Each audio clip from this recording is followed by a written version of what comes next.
Selamat siang pemirsa, apa kabar Anda? Senang sekali hari ini saya Azifa Zahrianis kembali hadir untuk menyapa Anda dalam program Sumatera Utara hari ini, edisi Minggu 3 September 2023. Sejumlah informasi terkini seputar Sumatera Utara telah dirangkum tim redaksi kami untuk Anda dan berikut kita awali informasi selengkapnya.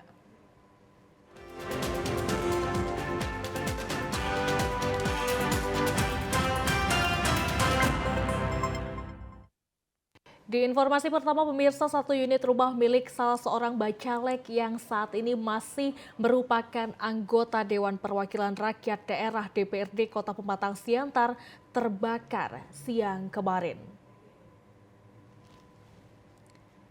Satu unit rumah permanen yang berada di Jalan Tangki, Kecamatan Siantar Utara, Kota Pematang Siantar, milik salah seorang bacalek dan saat ini masih merupakan anggota DPRD Kota Pematang Siantar, terbakar siang kemarin. Tidak ada korban jiwa pada peristiwa tersebut, namun api yang cepat merambat dan menyebabkan pemilik rumah bersama warga tidak sempat menyelamatkan barang-barang yang ada di dalam rumah. Dan satu unit sepeda motor dan satu unit genset turut terbakar. Api baru dapat dipadamkan setelah 5 unit mobil pemadam kebakaran milik pemerintah Kota Pematang Siantar diturunkan ke lokasi. Kepala Bidang Pemadam Kebakaran Kabid Damkar Kota Pematang Siantar, Parlaungan Purba, di lokasi kebakaran mengatakan pihaknya sempat mengalami kesulitan untuk menuju akses rumah yang terbakar akibat banyaknya warga yang berkerumun di lokasi kebakaran. Dengan kekuatan personil penuh 5.000 personil yang 5 armada dan mudah-mudahan kita bisa mengendalikan kebakaran. Ya mudah-mudahan nanti sampai pendinginan kita akan laksanakan. Pemutusan arus oleh PLN ini membuat kita was-was. Baru yang kedua adalah soal masyarakat yang berbondong-bondong akhirnya ini menutup ruang dan akses bagi dinas pemadam kebakaran untuk melakukan penanggulangan kebakarannya.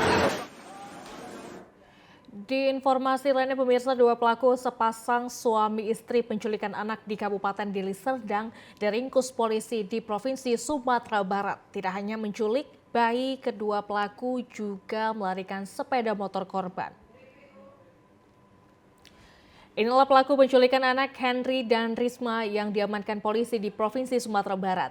Kedua pelaku merupakan pasangan suami istri yang menikah siri. Penangkapan ini adalah hasil koordinasi pihak kepolisian di Sumatera Barat dengan pihak Polresta Deli Serdang. Kejadian penculikan ini terjadi pada Senin 3 April 2023. Pelaku membawa kabur anak serta sepeda motor milik korban. Setelah 3 hari diculik, anak pasangan Beni dan Endah Claudia ditemukan di salah satu panti asuhan di Kabupaten Agam, Sumatera Barat. Kapolresta Deli Serdang Kombes Pol Irsan Sinuhaji mengatakan dalam kasus penculikan anak ini pihak Polresta Deli Serdang hanya menahan sang istri yang bernama Risma. Sementara untuk sang suami diamankan di Sumatera Barat karena terlibat kasus yang sama.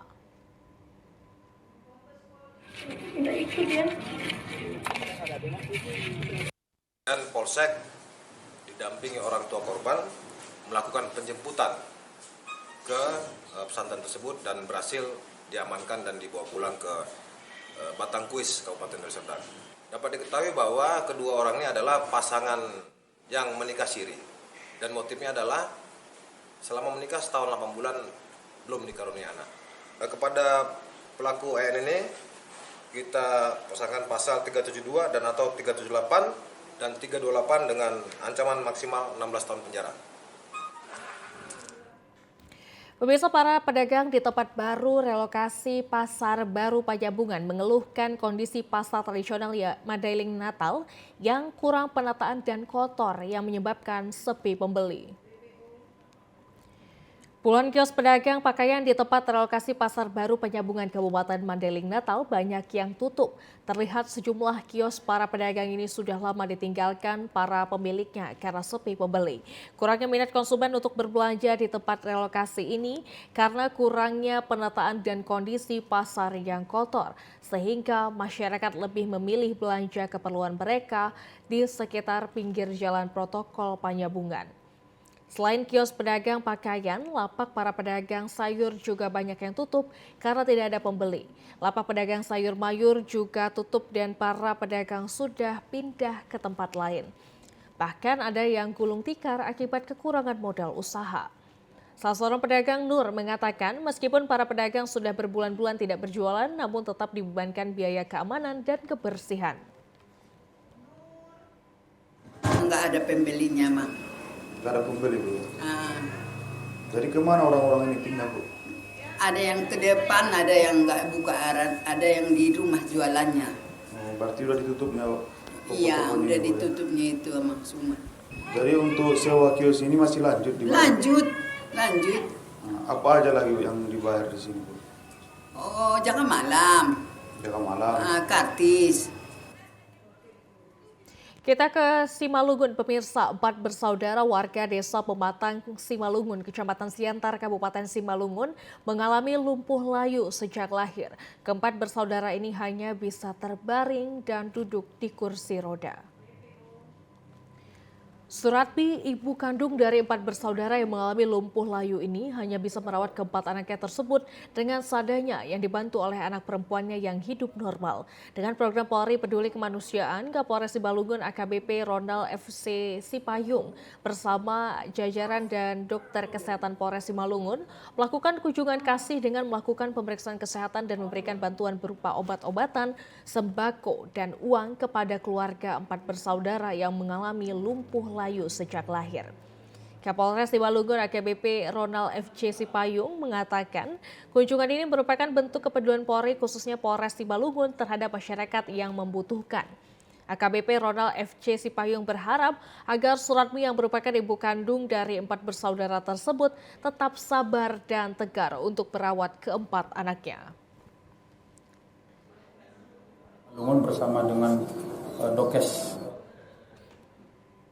kunjungan kasih Polri, Polres Simalungun Peduli Kemanusiaan. Kita berkunjung ke tempat Ibu Suratmi yang memiliki 4 orang anak putra yang disabilitas. Dan ini sudah berlangsung lama dan hari ini kita datang ke sini untuk memberikan kepedulian bahwa kita sebagai manusia, sebagai anggota Polri juga peduli terhadap masyarakat kita yang membutuhkan anak-anak yang disabilitas. Sulasi, kakak kandung dari 4 bersaudara yang mengalami lumpuh layu sejak lahir ini mengatakan bahwa mereka ada 8 bersaudara yang terdiri dari 3 perempuan dan 5 laki-laki. Seluruh saudara laki-laki yang mengalami lumpuh sejak lahir dan 1 orang telah meninggal dunia, sementara dirinya bersama 2 saudara perempuannya hidup dengan normal. Gemuk 3 bulan kemudian baru mengecil badannya. Terus selanjutnya ginilah dia, makin besar makin kecil, makin gak bisa apa-apa. Belum pernah periksa, polio pun belum pernah. Dulu nggak pernah, nggak ada kayak gitu-gitu, nggak ada dulu. 8 orang, perempuan 3, laki-laki 5, 1 udah meninggal, kayak gitu laki-laki yang cacat. Saya ingat tahun lalu kita Pemirsa, Partai Keadilan Sejahtera Sumatera Utara menggelar apel siaga bertajuk Senam Bersama yang menghadirkan tokoh nasional Anies Baswedan untuk persiapan menghadapi kontestasi politik nasional 2024 mendatang. Ribuan massa kader Partai Keadilan Sejahtera Sumatera Utara telah memadati areal lapangan Astaka di Jalan William Iskandar, Kabupaten Deli Serdang untuk mengikuti apel siaga bertajuk Senam Bersama yang dihadiri sejumlah tokoh pusat PKS seperti Tifatul Sembiring, Abu Bakar Al-Habsyi hingga tokoh nasional Anies Baswedan. Hal ini dilakukan untuk mematangkan strategi partai berbasis Islam ini dalam menghadapi kontestasi politik tahun 2024 mendatang. Selain sebagai ajang silaturahmi antar kader PKS sesumut, kegiatan apel siaga bertajuk Senam Bersama ini juga untuk meningkatkan para kader bahwa misi perubahan tetap harus digaungkan pada kontestasi politik tahun depan. Tokoh nasional yang turut dalam kegiatan tersebut, Anies Baswedan, mengucapkan syukur atas dapatnya silaturahmi dengan ribuan kader PKS di Sumut dengan semangat perjuangan yang menjunjung tinggi perubahan.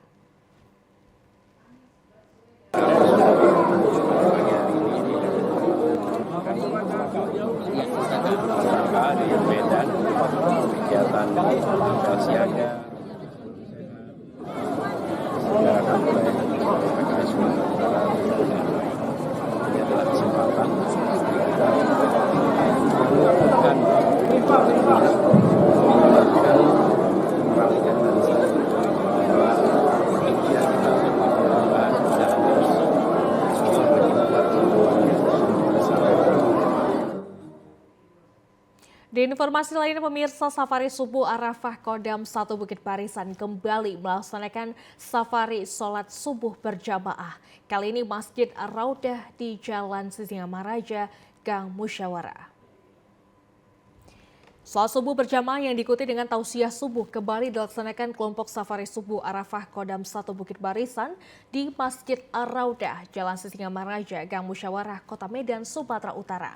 Pada kegiatan sholat subuh berjamaah ini, pembina safari subuh Arafah, Majen TNI Ahmad Daniel Chardin, kembali memberikan bantuan ke masjid berupa Al-Quran, kotak infak, dan sandal jepit untuk berwudu. Wakabintal Jarah Dam 1 Bukit Barisan Letnan Kolonel Infanteri Ahmad Saidi Harahap mengatakan, adapun filosofi diberikannya kotak infak yang bertuliskan kotak infak kejujuran ini untuk menguji setiap insan yang ingin berinfak akan mengedepankan sifat ikhlas.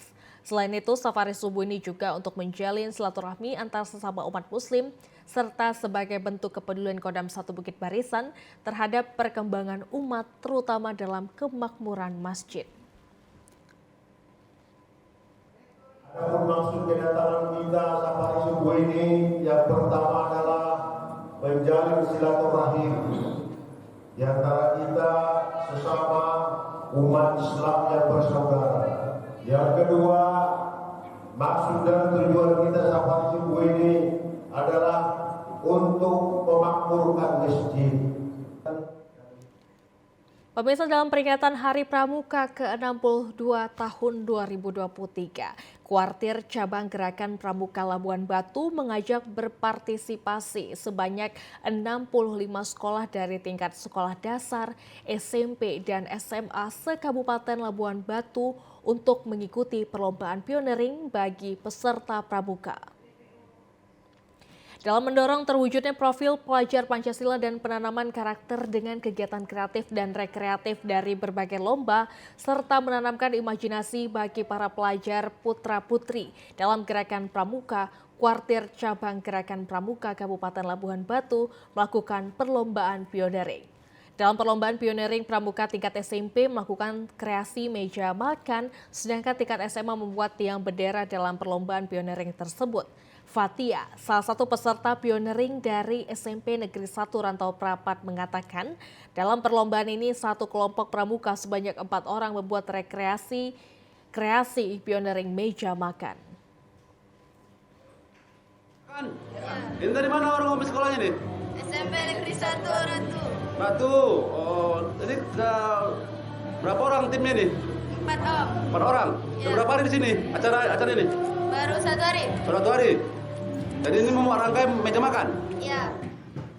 Sementara Ahmad Junaidi selaku Ketua Pelaksana Perlombaan menjelaskan dalam rangka memperingati Hari Pramuka ke-62 tahun Kuarcap, Labuan Batu membuat perlombaan pioneering terbagi 2 kreasi perlombaan pioneering antara lain membuat meja makan dan membuat kreasi tiang bendera. Sebanyak 65 sekolah se-Kabupaten Labuan Batu ikut dalam berpartisipasi kegiatan kreasi pioneering tersebut. Adalah kegiatan Hari Pramuka ke-62 tahun. Mulai hari ini kegiatannya ada kegiatan gerak jalan tadi pagi dan saat ini juga disambung dengan kegiatan pioneering dari adik-adik SD, SMP, dan SMA atau tingkatannya penggalang dan penegak.